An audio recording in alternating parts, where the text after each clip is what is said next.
Assalamualaikum warahmatullahi wabarakatuh. Salam sejahtera, salam sehat untuk kita semua, para peserta pelatihan yang kami hormati.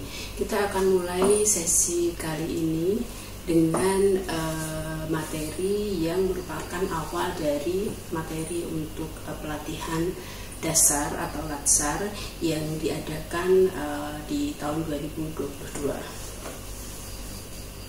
Sebagai awalan dari pelatihan ini, kita akan membahas sebenarnya modul besar terdiri dari 3 substansi, yaitu tentang wawasan kebangsaan, bela negara, dan kemudian isu kontemporer. Meski demikian, saya harus membatasi bahasan kali ini karena waktu yang dibatasi, sehingga kali ini kita hanya membahas untuk isu kontemporer saja, meskipun kerangka besarnya tetap dalam wawasan kebangsaan dan bela negara. Kali ini dengan 2 kasus, yaitu apa yang kita lihat dalam keseharian kita di media sosial, utamanya tentang hoax, hate speech atau ujaran kebencian, dan proxy war. Jadi 3 poin ini akan menjadi bahasan dalam 10 menit ke depan. Kita akan membahas 3 modul ini dengan 3 contoh seperti yang tadi saya sampaikan. Kemudian untuk mengawali paparan, kita akan melihat secara umum sebenarnya apa sih yang ada di awal modul ini. Karena kita ada 3 bahasan, maka kasus yang akan kita bedah hari ini tetap akan merefer atau kembali pada pembahasan tentang wawasan kebangsaan dan bela negara tadi. Untuk mengawali paparan, saya akan mengulang kembali sebenarnya apa sih yang disebut sebagai isu kontemporer. Karena ketika kita mengangkat suatu isu dalam konteks kepelatihan ini, maka isu-isu tersebut diharapkan menjadi isu yang paling terkini, menjadi masalah yang dianggap mendominasi dan menjadi bagian dari dinamika sosial masyarakat dan publik kita. Nah, dari ke-6 isu tersebut, kita akan mengambil isu besar dari kejahatan komunikasi dan juga proxy war yang di dalam masyarakat kita gambarannya terlihat agak jelas. Nah, sebagai fokus pertama adalah konteks media sosial hari ini, yaitu tentang hoax dan ujaran kebencian. Kasus yang pertama adalah kasus di media sosial, di mana di dalam media sosial keseharian kita ada banyak sekali hoax dan ujaran kebencian yang kemudian mewarnai dinamika sosial kita dan pada akhirnya menjadi polarisasi politik.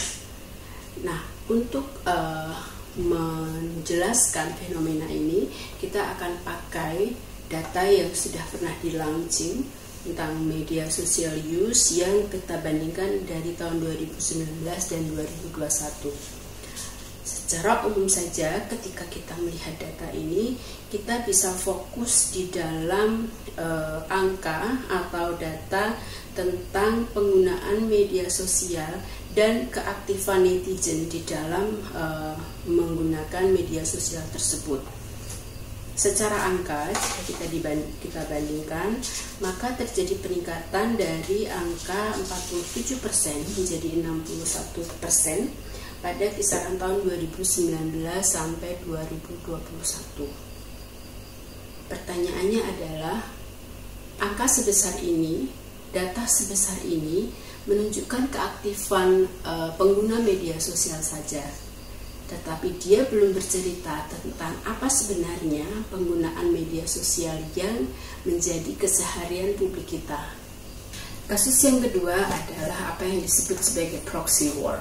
Sebenarnya proxy war adalah secara sederhana dijelaskan sebagai konflik antara 2 kubu atau 2 bagian, atau bisa di antara 2 ideologi atau 2 filsafat yang berbeda, tetapi di dalam keseharian masyarakat kita ini bisa menjadi lebih sederhana. Artinya dia mengedepankan atas dasar tidak hanya sebagai ideologi yang besar, tetapi hanya keberpihakan saja. Seperti yang kita lihat di dalam contoh tentang keberpihakan dan pilihan politik yang terjadi di dalam masa pilkada maupun pemilihan umum, kita melihat polarisasi politik ini menjadi begitu nyata ketika ada dua kelompok yang berbeda pendapat, yang berbeda pandangan, yang berbeda pilihan politik, dan ini menjadi isu yang besar. Ciri dari proxy war ini adalah adanya dua pandangan atau dua kelompok dengan perbedaan pandangan politik atau filsafatik berbeda.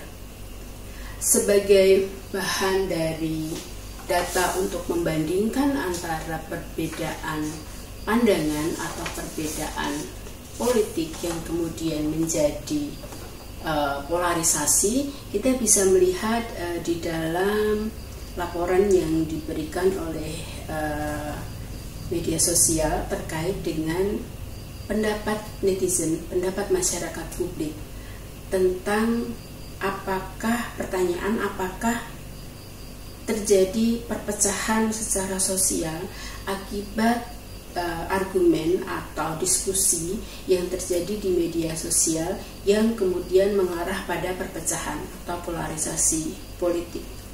Kita bisa melihat angka yang menarik karena Indonesia termasuk 5 besar dari negara yang menganggap bahwa media sosial menjadi penyebab atau muara dari perpecahan tersebut.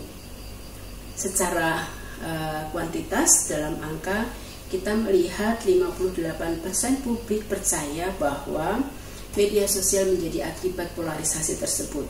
Sebagai perbandingan, angka yang paling tinggi didapat oleh Kenya sebanyak 77%, di mana masyarakatnya menganggap hal yang sama, sisi atau akses negatif dari media sosial yang menyebabkan perpecahan tadi. Data ini penting untuk kajian kita, untuk pembahasan kita tentang isu kontemporer yang tadi, karena dalam konteks wawasan kebangsaan dan bela negara ini menjadi tugas ASN, termasuk Anda dan saya, peserta pelatihan tentang wawasan kebangsaan ini, yang kemudian diminta atau dituntut untuk membuat rencana aksi atau aktualisasi di dalam keseharian pekerjaannya untuk dapat mendeliver pesan dari wawasan kebangsaan dan bela negara yang dimaksud. Jika internalisasi wawasan kebangsaan dan bela negara ini dapat dikenali dan kemudian dihabituasi dengan baik, maka harapannya aktivitas atau kegiatan yang kita lakukan di dalam keseharian dan pekerjaan kita sebagai ASN akan bisa bercorak tentang isi dan nilai wawasan kebangsaan tadi. Sekali lagi, apa yang bisa dilakukan bisa sangat konkret dan sangat sederhana. Salah duanya adalah dengan kembali pada isu kontemporer tadi. Dalam hal hoax dan hate speech misalnya, maka sebagai ASN kita bisa menjadi penengah, bisa menjadi agen yang mengedepankan netralitas dan mengedepankan objektivitas. Sementara di dalam proxy war atau perbedaan pendapat yang kemudian menjadi berpotensi konflik di dalam media sosial, ASN mempunyai perannya, mempunyai tugasnya untuk menjadi perekat kesatuan. Jadi pastikan kita tidak menjadi bagian dari masalah itu, tetapi menjadi bagian dari solusinya.